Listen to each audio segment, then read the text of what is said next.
Hello everyone, my name is Jean-Noël Collin. I'm a professor of computer security at University of Namur, Belgium, and today I will be talking about, guess what, computer security. I will first cover the core principle behind information security, and then I will go through several threats that you may be facing one day or another, and as well as cover some countermeasures you can apply to try to limit the impact of this kind of unwanted incident. So security is really about defining your objectives regarding three main criteria, which are confidentiality of your data, how to make sure your data is kept secret or away from any unauthorized eyes, integrity, how to make sure that your data is kept in a correct form so doesn't suffer any unwanted modification, and availability, make sure that your data and services are accessible at any time you need to reach them. Those are the main security criteria that you have to evaluate your needs against and define what are your actual requirements regarding all those three criteria. Define your confidential data. Define the level of integrity you need to reach. Define the level of availability you need to reach. And based on those level of requirements, you will be able to design an action plan and a security plan which is in line with your needs and also in line with your budget and resources. An action plan will be made of security measures along three different lines of protection. First line is prevention, where we will try to avoid the vulnerabilities and put everything in place to make sure that incident will not happen. But still consider that incident may still happen, and make sure you have put in place detection means that will monitor your system and try to detect any potential incident. And in case an incident really happens, make sure you have the means to recover from that incident and to restore your system into a workable state. So this also requires its own set of actions. So security is really about identifying and mitigating risks, a risk being a threat against one of your value assets.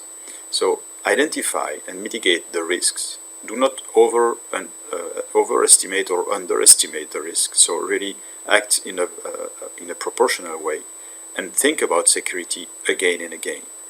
It's not security is not a matter of just one day in the year. No, security is really a matter for every day of the year.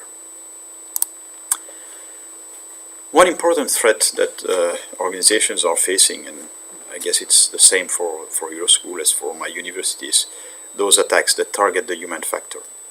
For instance, phishing and social engineering. Attacks by which an attacker will try to get someone to do something or to share information he shouldn't be sharing or something he shouldn't be doing. Like leaving a machine accessible, providing a password, or providing some sensitive information. The threats behind those attacks are really identity spoofing, someone pretending to be someone else, intrusion into your systems, data leaks because some files or database have been accessed. So this can really put you into deep trouble. Countermeasures will target the same target as the attack itself, namely the human factor. So if you want to defend against phishing and social engineering, the best place to act is with your users. Inform and train them about what is phishing, how to detect a phishing email, what is social engineering, how to identify it. So really train them about the challenges, the ways those attacks are carried out, and also define clear rules. So if there is no rule, no one knows how to behave. If you have clear rules and clear procedures, then everyone knows how to behave and how to react to any suspicious activity. For instance, a clear rule could be never share your password with anyone. This is a clear rule. Everyone is able to understand it. And if this rule is respected, then nobody will ever leak its password to anyone, and so you're closing the door to, for instance, identity spoofing. So really put the end user in the loop of the security. He's a major actor of the security. Malware is also a very well-known security threat. Everyone has heard about the ransomware, actually, which lock down your computer and files until you pay some amount of money, with no guarantee, by the way. So the threats behind the malware propagation is, again, loss of data, compromise of your system being, joining a botnet, a network of infected machines that are used later on to carry out large-scale attacks, data leaks. So again, a lot of unpleasant consequences. And the countermeasures here are maybe a bit more technical than for the previous attack. It's really about using proven and updated anti-malware. Make sure, I'm not pleading for using a paid for anti-malware, so I've nothing against a free anti-malware, but make sure that if you use a free anti-malware, it's a well-known, a proven, a recognized one. And also make sure you update it with the latest patch and malware signature very regularly. Take backups, because sometimes malware makes its way through the anti-malware, and so you end up with a system which is infected, and the only way to recover is to restore the state from a backup. So take backups of your main data and keep those copies safe outside of your, unconnected to your main system. Check the origin of downloads and share files.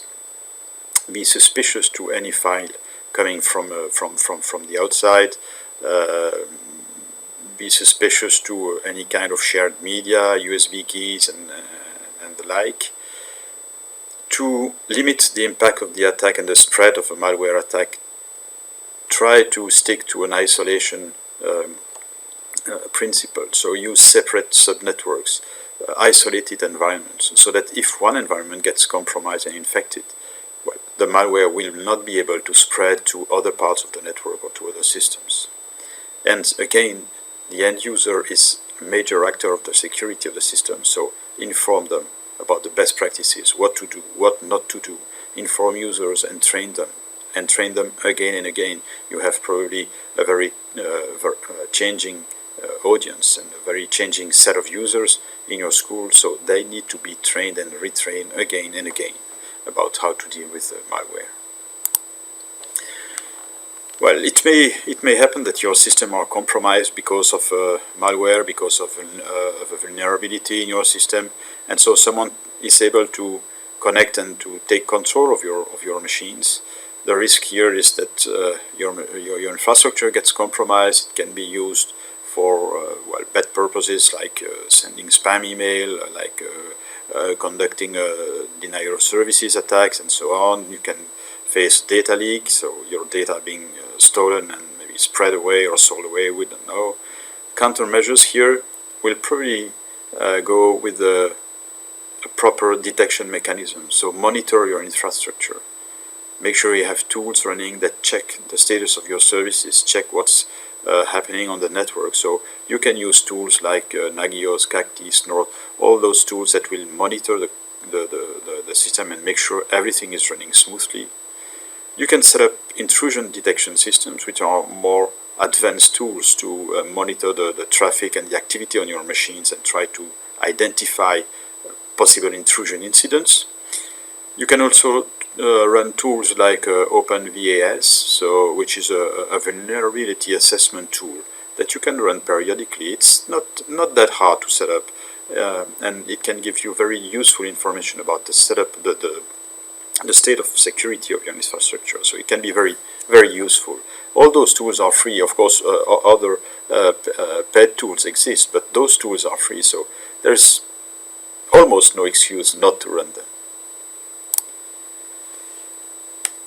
Of course, you have to deal with the users, and users are probably the weakest link in the security chain, so make sure users are properly authenticated and that you give them the right level of privilege. So use long passwords, use strong passwords, renew passwords regularly, force user to change passwords from time to time.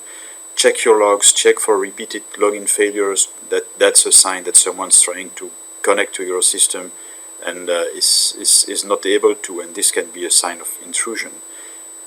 do not let dead accounts open. So check for dead accounts, accounts that are no longer used, and close them, lock them. Otherwise, it's an open door to your system. Avoid as much as possible using shared accounts. I know it can be quite convenient so that you then have to set up a different set of privileges and so on. But if you use shared account, it means that you have no control about actually who's doing what. Backup are a critical part of your security. In case something goes wrong, you will have to restore your system to a previous state, and so you have to take proper backup. Identify what needs to be copied, so what's need to be backed up, when. Is it a daily backup, a weekly backup? Well, it depends on the sensitivity of your data. Decide whether you will run full or incremental backups. Keep a history of backups, because if you only keep one situation, so the situation of yesterday, and your system were infected the week before, you won't be able to restore to a safe state. So make sure you keep a history of backup. Also, do not leave your backup media in an unsafe place. So as much as possible, disconnect your backup media from your online system. Keep a copy of your data offsite. And most importantly, when dealing with backups, test your backup data. Make sure you have actually backed up all the data you needed, and make sure that you can restore your system with that data. In many cases, backups are taken, but when it comes to restoring them, well, the user realizes that the backup was not properly taken, and it cannot be restored, and then it's a real catastrophe, because the system cannot be restarted and restored again. So I will finish with a few recommendations about dealing with security. It's really about adopting a defensive attitude. So without being paranoid, you have to think like an adversary. So when looking at your system, put yourself in the shoes of an attacker or a hacker, and think, what could he do? What would be what would he be interested in, and through which path could he try to reach my infrastructure? So really put yourself in the in the hacker's seat, and look critically at your infrastructure. So it's a really different mindset than just building a system. Here you also have to think, what could go wrong? Another principle is defense in depth. So do not be happy with just one line of defense. You have really to put together several lines of defense all together, so that if one breaks, or if someone gets through one or two, well, there's still a third one that will block him from accessing your system. So multiply the security measures, combine them. Always give the least privilege to your users. Just enough privilege to do the work they have to do, not more. Otherwise, it's an open door to misuse or to errors that can lead to severe damages to your system. Do not rely on obscurity to guarantee your security. So no security by obscurity. Do not make things thinking that nobody will guess how you did them. At some point they will guess. So only rely on strong, proven security measures, and this will be the only way to run a secure infrastructure. An important principle is also about isolation. So instead of having just one big network or just one big server where everything is running, try to build containers to separate the different environments. You can subnet, you can create separate networks, you can create virtual machines rather than having everything running on just one machine. So that the idea here is really to contain an attack in case something goes wrong. So if infection, if intrusion, or a system is compromised, well, only that system is compromised, and the attack cannot spread to the other systems. So isolation and running several separate environments, as disconnected as possible, or at least with a very controlled connection. This is really the key to containing attacks to the minimum possible impact. And remember that security is a permanent concern.